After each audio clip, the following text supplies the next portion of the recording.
প্রতি বিপ্লবী কোনো চিন্তা ভাবনা নিয়ে সমাজে আরো অস্থিরতা বা একটা চরম একটা পরিস্থিতি সৃষ্টি করাটা বোধহয় সঠিক হবে না, নৈরাজ্য সৃষ্টি করাটা বোধহয় ঠিক হবে না।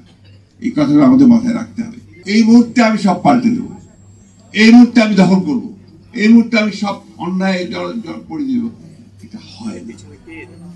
You have to go step by step, একটা প্রতি ধীরে ধীরে যেতে হয়, যেতে গেলে কিছুটা পারা যায়। তাও সবকিছু যে সুনিশ্চিত হবে তা নয়, আজকে বদলায়, সবকিছুরই পরিবর্তন হয়। আমি এই জন্য কথাগুলো বলছি যে সমাজ তো আমরা যেভাবে চাই সেভাবে সমাজ তৈরি হয়নি, যেভাবে চাই রাষ্ট্র সেভাবে তৈরি হয়নি।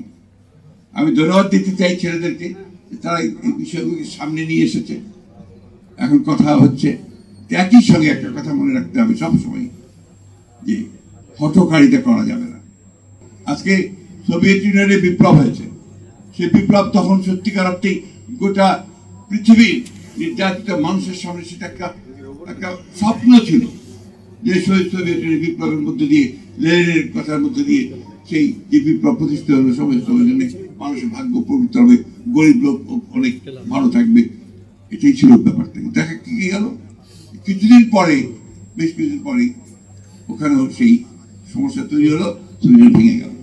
চীনে মা সেতুং দীর্ঘদিন সংগ্রাম করে লড়াই করার পরে তিনি সফল হলেন, চীনে বিপ্লব হলো, লাল পতাকা উঠলো, লাল দেশ তৈরি হলো।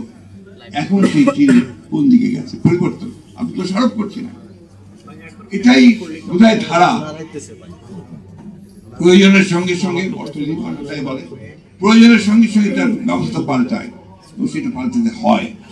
আমাদের এখানে এখন যে অস্থিরতা বিরাজ করছে, এই অস্থিরতা থেকে যদি আমরা নিয়ন্ত্রণ করতে চাই, কন্টেইন করতে চাই, আমাদেরকে ধৈর্য ধরে পা ফেলতে হবে। এমন কিছু আমরা করবো না যেখানে আমরা আরো নৈরাজ্যের সৃষ্টি করে আরো বিপদ আমরা যেন ডেকে না আনি। এই বিষয়গুলো আমাদেরকে মনে রাখতে বলে মনে করি। শহীদ জিয়া রহমান সাহেবের, আমাদের প্রেসিডেন্ট শহীদ জিয়া রহমান বীরুত্তম, তার মধ্যে ধৈর্যটা ব্যাপারটা ছিল, এবং তার যে স্বপ্ন, দূরদৃষ্টি সম্পূর্ণ চিন্তা ভাবনাগুলোকে তিনি কিভাবে ইমপ্লিমেন্ট করবেন, বাস্তবায়ন করবেন, তার জন্য তিনি প্রথমেই কিন্তু যুদ্ধ শুরু করে দেননি। প্রথমে শুনেছেন, সমস্ত বিজ্ঞ মানুষদের নিয়ে বসেছেন, তিনি যারা বিভিন্ন ক্ষেত্রে যারা বিশেষজ্ঞ ছিল তাদের কথা বলছেন।